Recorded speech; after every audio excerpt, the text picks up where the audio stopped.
Flexis for teaching loose leash walking. I know that sounds counterintuitive.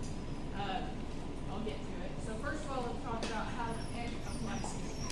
So I always talk about this. Not No, it's fine. I actually had that one for a smaller dog that didn't pull. Yeah. I always talk about this, so like it's not. That's fine. Yeah. All right. So how to pick a Flexi? You want to pick one that is sized appropriately for the dog. So this one is a medium. So I would use this for dogs about this size or smaller. Anything bigger, and I would want a bigger Flexi. I want the tape, not the cord. So this tape is stronger, but also if you get wrapped up in this, it will suck. It will not kill you. This is true. This is cord, so this is more likely to break, and also if you or the dog gets wrapped up in it, it's going to be a really bad deal. I like the Flexi brand. I don't like the cheapy ones. This is a Flexi brand, but I would put like a 4-pound thing on this dog, on this back, instead of 30 pounds of plus.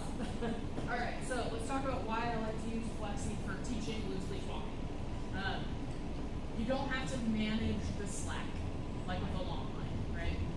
You don't have to worry about the dog getting hung up on it or managing it behind you. Like it makes it easy. The concern about Flexis is, there's several concerns about Flexis.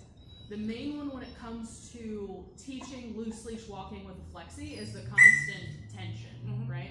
Like people are concerned about that, and I understand, but if you have a dog that is pulling you, the 6 ounces of pressure from this is not going to make or break you. Also, I literally have measured this. This is 6 ounces of tension. A collar weighs more than that. So like, if you believe that a dog can wear a collar and also be cued into a down with leash pressure, you can use a Flexi. Because this amount of tension is so small that this can be easily ignored, and I don't need to worry about any sort of negative effects from it. If you are training at a high enough level where 6 ounces of pressure matters, then don't use a Flexi. Like, that's totally fine. The benefits for me outweigh the negatives. The downside to Flexis is if you drop it, it will chase the dog, so don't drop it. A thing that I took the carabiner off of this because it's annoying, but something that you can do if you have someone who struggles to hold on to it, like grip strength, you can clip a carabiner to this and put a leash on it and like wrap the leash around you so that if you drop it, it's still attached to you. You can do that. But a lot of the time with Flexi, it's not really even about grip strength. So hold back. So if she's the dog and I'm the human, I can put my hand through like this and put my other hand up in front of this, and she cannot pull this. She can't pull it out of my hand, even though I'm not gripping it, right? Like this is not a grip strength issue. This is an arm strength issue, right? Flexis are not for everyone, but like there are really nice uses for it. So I start on this is 16 feet. I start on a 16-foot Flexi in an indoor space like this. If I was teaching in an outdoor space, I would want something a little longer. But this works fine for inside. Thundershirt makes so stupid. Thundershirt makes a Flexi a retractable that it's called a dial-a-distance. So it's got a dial on the side. It's awesome. I love it. It's a dial. So like you can pick the length of the retractable, and it will operate as a retractable within that length. So like it can go from 3 feet all the way up to 16 feet. So it operates as a retractable within that distance. And it's awesome. I use it for teaching my clients how to walk on a loose leash. And I actually put a screw through the lock button so they can't lock the Flexi. Because people always want to, like, the dog starts to go out in front of you and you want to lock it to stop them, and it's like, that's not what we're doing right now. So I actually, like, literally put a screw through it so they can't do that. But we start at 16 feet and then we start to dial it down until the dog is, like, glued to your side and you don't even need the Flexi anymore, and then you can switch to a regular leash.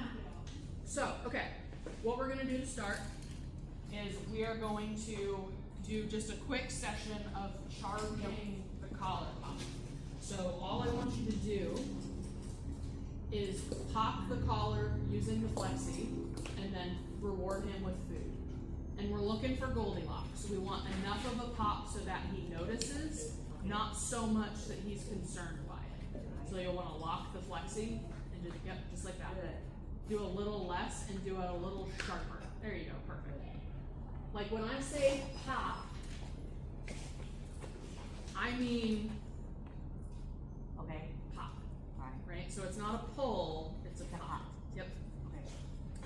There you go. So the reason that I'm doing this is because when the dog gets distracted and hits the end of the lead, see, that was a little too much. That was a little a little too long. That's okay. That's fine. Just go a little less on this next one because you want him to be aware of it but not concerned. Ideally, we want to work up to the point where you could crack him on the Flexi and he goes, cookie. The reason that I do that is because it is inevitable in the process of teaching a dog to walk on a loose leash, it is inevitable that they're going to hit the end of it. Right. And so, if a dog has no conditioned collar pop and we're just relying on the dog's interpretation of hitting the end of the line, that can be a variety of different reactions. It can be, oh, I hit the end of the leash, or it could be digging in, right?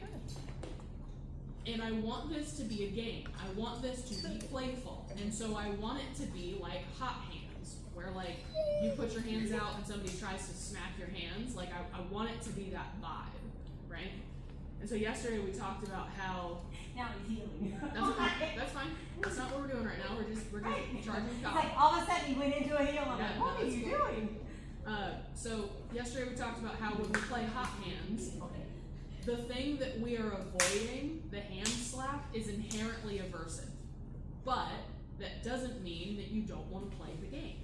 It just means that the game is kind of spicy, right? Spicy game of negative reinforcement is what we call it. So for him, when we're teaching a loose leash walk, we condition the collar to mean reorient to me, right? That doesn't mean that he's not going to want to avoid the collar pop, because what we're going to do is we're going to teach this like keep away game of like, I'm going to try to ditch you and you're going to try and not get ditched. And the pop on the collar is the indicator that, I gotcha, right?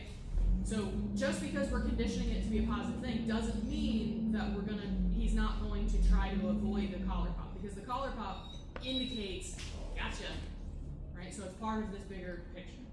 All right, so what you're gonna do is you're not gonna use your lock button anymore. Okay. That was adorable.